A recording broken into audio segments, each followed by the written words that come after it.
Welcome back. ಬೆಂಗಳೂರಿನಲ್ಲಿ 16 ವರ್ಷದ ಬಾಲಕ ನಾಪತ್ತೆ ಪ್ರಕರಣಕ್ಕೆ ಸಂಬಂಧಪಟ್ಟ ಹಾಗೆ ಹಲವು ಅನುಮಾನ ಕೂಡ ಮೂಡ್ತಾ ಇದೆ. 3 ತಿಂಗಳಿನಿಂದ ಪೊಲೀಸರಿಗೆ ಸವಾಲಾಗ್ಬಿಟ್ಟಿದೆ. ಎಲ್ಲೋ ಹೋಗ್ಬಿಟ್ಟ, ಏನಾಗಿದ್ದಾನೆ, ಎಲ್ಲಿದ್ದಾನೆ ಅನ್ನೋದೇ ಗೊತ್ತಾಗ್ತಾ ಇಲ್ಲ. 3 ತಿಂಗಳಾಗಿದೆ ಪಾಪ ಹುಡುಗ ನಾಪತ್ತೆ ಆಗಿ.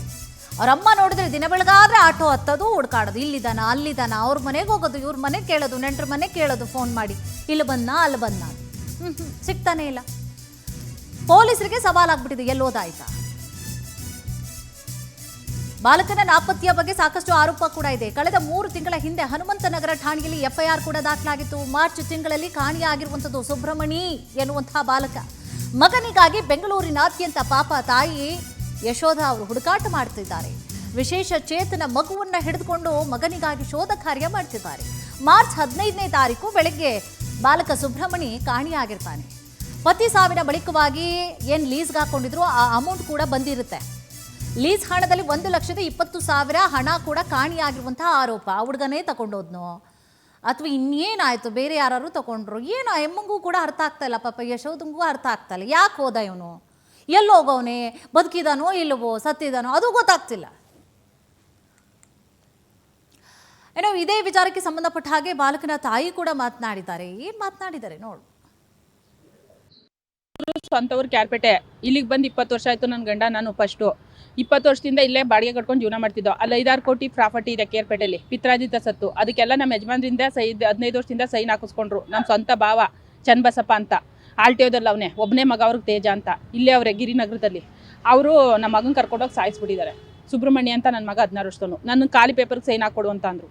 50 ಪೇಪರ್ ಎತ್ಕೊಂಬರೋರು. 10 ವರ್ಷದಿಂದ ಒಂದು 100 ತಾವು ಮನೆ ಮಾಡೋದು, ಅಲ್ಲಿ ಖಾಲಿ ಮಾಡಿಸೋದು, ಒಡಿಸಿ ಬಡಿಸಿ ರೌಡಿಗಳು ಬಿಟ್ಟು 1,000 ತಾವು ಕೆಲಸ ಹುಡಿಕೊಂಡು ತಿರ್ಗೋದು. ನಾವು ಸಾಲ ಸೂಲ ಮಾಡಿ ಮಕ್ಳನ್ನ ಸಾಕೊಂಡು ಇಲ್ಲೇ ಇದೆ. ಒಂದು ಹ್ಯಾಂಡಿಕ್ಯಾಪ್ ಮಗು ಲಕ್ಷ್ಮಿ ಅಂತ 4 ವರ್ಷದ್ದು, ಒಬ್ಬ ಮಗ 16 ವರ್ಷದವನು. ನಮ್ಮ ಬಾವ ಎಲ್ಲ ಕರ್ಕೊಂಡೋಗಿ ಸಾಯಿಸಿದ್ದಾರೆ ರೌಡಿಗಳಿಗೆ ದುಡ್ಡು ಕೊಟ್ಟು. ಸ್ವಂತ ಚನ್ನಬಸಪ್ಪ ಅಂತ ಅವ್ರ ಹೆಂಡತಿ ಹೇಮ, ತೇಜ ಇವರೇ ಮಾಡಿರೋದು. ದುಡ್ಡು ತಗೊಂಡು ಕಿಡ್ನಾಪ್ ಮಾಡ್ಕೊಂಡು ಕರ್ಕೊಂಡೋಗಿದ್ದು. ಮನೆ ಲೀಜಿನ ದುಡ್ಡು 2 ಲಕ್ಷ ಬಂದಿತ್ತು. ನಮ್ಮ ಯಜಮಾನ್ರು ಸತ್ತೋಗಿದ್ರು. ಒಪ್ಪ ಮಾಡಕ್ಕೆ ಬಂದು ತಿಥಿ ಮಾಡಕ್ಕೆ ತಗೊಬಂದಿದೆ. ಈ ಹುಡುಗಿ ಹ್ಯಾಂಡಿಕ್ಯಾಪ್ದು ದುಡ್ಡು 2 ಲಕ್ಷ ಮಡಗಿದ್ದವು. ಯಾಕೆಂದರೆ ಕೆಲ್ಸಕ್ಕೆ ಹೋಗಿ ಈ ಹುಡುಗಿದು ಇನ್ಸೂರೆನ್ಸ್ ದುಡ್ಡು ಮಾಡಿಸಿದೆ. 1,20,000 ರೂಪಾಯಿ ಕಿಡ್ನಾಪ್ ಮಾಡಿ ಮನೆಯೊಳಗೆಲ್ಲ ಗ್ಯಾಸ್ ಅಡಿಕೆಲ್ಲ ಬ್ಲಸ್ಟ್ ಮಾಡಿ ಫೋನೆಲ್ಲ ಹೊಡೆದಾಕಿ ಕಲ್ಲೆಲ್ಲ ಎತ್ತಾಕಿ ನನ್ನ ಮೇಲೆ ಕರ್ಕೊಂಡು ಹೋಗಿರೋದು ನನ್ನ ಮಗನ. ನನ್ನ ಮಗಂಗೆ ಬುದ್ಧಿನೂ ಇಲ್ಲ, ತಾಳ್ಮೆನೂ, ಅಷ್ಟು ಕಿಲಾಡಿತನ ಇಲ್ಲ, ಬುದ್ಧಿ ಇಲ್ಲ. ಈ ಥರ 50 ಸಲ ಮಾಡಿದ್ದಾರೆ. ಎಳ್ಕೊಂಡು ಹೋಗಿದ್ದಾರೆ. ನನ್ನ ಕಣ್ಣು ಮುಂದೆನೇ ಎಳ್ಕೊಂಡು ಹೋಗಿದ್ದಾರೆ. ಗ್ಯಾಸ್ ಎಲ್ಲ ಬ್ಲಸ್ಟ್ ಮಾಡಿಸಿ ನನ್ನ ಮೇಲೆ ಕಲ್ಲೆತ್ತಾಕಿ ಆ ಹುಡುಗನ ಎಳ್ಕೊಂಡು ಹೋಗಿದ್ದಾರೆ. ದರದರ್ನೆ ಅವ್ನು ಹೋಗೋನಲ್ಲ.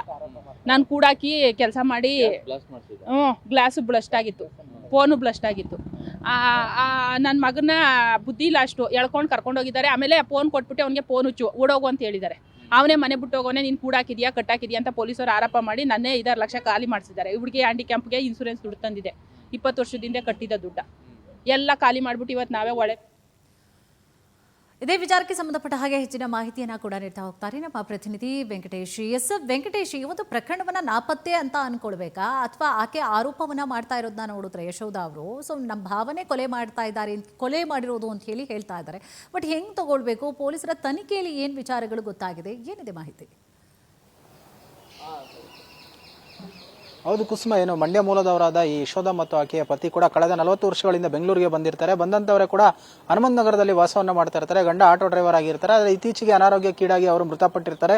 ಲೀಸ್ಗಿದ್ದಂತಹ ಸಂದರ್ಭದಲ್ಲಿ ಆ ಲೀಸ್ನ ಅಮೌಂಟ್ ಕೂಡ ಅಡ್ವಾನ್ಸ್ ವಾಪಸ್ ಕೊಟ್ಟಿರ್ತಾರೆ. ಅದನ್ನ ತೆಗೆದುಕೊಂಡು ಬಾಡಿಗೆ ಮನೆಯಲ್ಲಿ ಕೂಡ ಜೀವನ ಮಾಡ್ತಾ ಇರ್ತಾರೆ. ಒಂದು ವಿಶೇಷ ಚೇತನ ಮಗು, ಮತ್ತೊಂದು ಈ 16 ವರ್ಷದ ಪ್ರವೀಣ್ ಎನ್ನುವಂತಹ ಈ ಬಾಲಕನ ಜೊತೆ ವಾಸವನ್ನ ಮಾಡ್ತಾ ಇರ್ತಾರೆ. ಆದರೆ ಕಳೆದ 3 ತಿಂಗಳ ಹಿಂದೆ ರಾತ್ರಿ ಮನಗಿದ್ದಂತಹ ಸಂದರ್ಭದಲ್ಲಿ ಬೆಳಿಗ್ಗೆ ಮಧ್ಯರಾತ್ರಿ ಎದ್ದು ಹೋಗಿರ್ತಾನೆ. ಬೆಳಿಗ್ಗೆ ನೋಡಿದಂತ ವೇಳೆಯಲ್ಲಿ ಮಗ ಇಲ್ಲ ಅಂತ ಹೇಳಿ ಅವರು ಹೋಗಿ ಒಂದು ದೂರನ್ನ ಕೊಡ್ತಾರೆ. ದೂರಿನ ಆಧಾರದ ಮೇಲೆ ಎಫ್ಐಆರ್ ದಾಖಲಿಸಿಕೊಂಡು ಪೊಲೀಸರು ಸಾಕಷ್ಟು ಕಡೆ ಹುಡುಕಾಟವನ್ನು ಕೂಡ ಮಾಡಿದ್ರು. ಆತ ಎಲ್ಲೂ ಕೂಡ ಪತ್ತೆ ಆಗಿರೋದಿಲ್ಲ. ಆದ್ರೆ ಆಕೆ ಹೇಳುವ ಪ್ರಕಾರವಾಗಿ ಆಸ್ತಿ ವಿಚಾರಕ್ಕೆ ಸಂಬಂಧಪಟ್ಟಂತೆ ಕುಟುಂಬದಲ್ಲಿ ಒಂದಷ್ಟು ವ್ಯಾಜ್ಯಗಳಿತ್ತು. ಆದ್ರೆ ನಮ್ಮ ಭಾವನೆ ಇವರು ನಮ್ಮ ಮಗನನ್ನ ಕೊಲೆ ಮಾಡಿಸಿದ್ದಾರೆ ಅನ್ನುವಂತಹ ಆರೋಪವನ್ನ ಮಾಡ್ತಿದ್ದಾರೆ. ಮನೆ ಮುಂದೆ ಬಂದು ಸಾಕಷ್ಟು ಬಾರಿ ಗಲಾಟೆಯನ್ನ ಮಾಡಿದ್ರು. ಆಸ್ತಿ ಪತ್ರಗಳಿಗೆ ಸಹಿಯನ್ನ ಹಾಕಿ ಕೊಡಿ, ಇಲ್ಲಾಂದ್ರೆ ನಿಮ್ಮನ್ನ ಉಳಿಸಲ್ಲ ಅನ್ನುವಂತ ರೀತಿಯಲ್ಲಿ ಕೂಡ ಬೆದರಿಕೆ ಹಾಕಿದ್ರು ಅಂತ ಹೇಳಿ ಅವರು ಆರೋಪವನ್ನ ಮಾಡ್ತಾ ಇದ್ದಾರೆ. ಆದ್ರೆ ಪೊಲೀಸರ ಬಳಿ ಈ ಎಲ್ಲ ವಿಚಾರಗಳನ್ನು ಕೂಡ ಹೇಳಿದ್ದಾರೆ. ಅದಕ್ಕೆ ಒಂದು ಸಾಕ್ಷಿಗಳು ಕೂಡ ಬೇಕು, ವಿಚಾರಣೆ ಮಾಡಬೇಕು ಅಂತ ಹೇಳಿದ್ರೆ. ಆದ್ರೆ ಅವ್ರ ತಾಯಿ ಹೇಳ್ತಾ ಇರುವಂತಹ ಪ್ರಕಾರವಾಗಿ ಕನಿಷ್ಠ ಮಗ ಬದುಕಿದ್ದಾನೋ ಇಲ್ವೋ ಅನ್ನೋದು ಕೂಡ ಗೊತ್ತಿಲ್ಲ. ಒಂದು ವೇಳೆ ಏನಾದ್ರೂ ಆತ ಮೃತಪಟ್ಟಿದ್ರೆ ಅವನ ಅಂತ್ಯ ಸಂಸ್ಕಾರ ಆದ್ರೂ ಮಾಡಿ ಮುಗಿಸಬಹುದು. ಆ ಮಗ ಇಲ್ಲ ಅನ್ನುವಂತಹದ್ದಾದ್ರೂ ಅದನ್ನ ಅರಿಗಿಸ್ಕೊಳ್ಳುವಂತಹ ಶಕ್ತಿ ಆದ್ರೂ ಬೇಕಾಗುತ್ತೆ. ಹಾಗಾಗಿ ಇದಾನ ಇಲ್ವೋ ಅನ್ನುವಂತ ಒಂದು ಕ್ಲಾರಿಟಿ ಸಿಕ್ಕರೆ ಸಾಕು ನನಗೆ ಅನ್ನುವಂತಹ ಒಂದು ಮಾತನ್ನು ಕೂಡ ಹೇಳ್ತಾ ಇರುವಂತದ್ದು. ಆ ಒಂದು ಮಗುವನ್ನ ಕರ್ಕೊಂಡು ಇಡೀ ಬೆಂಗಳೂರು ಸುತ್ತಾ ಇದ್ದಾರೆ. ಮಗ ಎಲ್ಲಿದ್ದಾನೆ ಏನು ಅನ್ನೋದ್ರ ಬಗ್ಗೆ ಮಾಹಿತಿ ಇಲ್ಲ ಅನ್ನಂತ ಹೇಳಿದ್ದು ಪೊಲೀಸರು ಕೂಡ ಹುಡುಕಾಟವನ್ನ ಮಾಡ್ತಾ ಇದ್ದಾರೆ. ಆದ್ರೆ ಈ ಒಂದು ಪ್ರಕರಣದಲ್ಲಿ ಸಾಕಷ್ಟು ಗೊಂದಲಗಳು ಮತ್ತು ಅನುಮಾನಗಳು ಎಡೆ ಮಾಡಿಕೊಡ್ತಾ ಇರುವಂತಹದ್ದು ಕುಸುಮ. ತಮ್ಮೆಲ್ಲ ಮಾಹಿತಿಗಾಗಿ.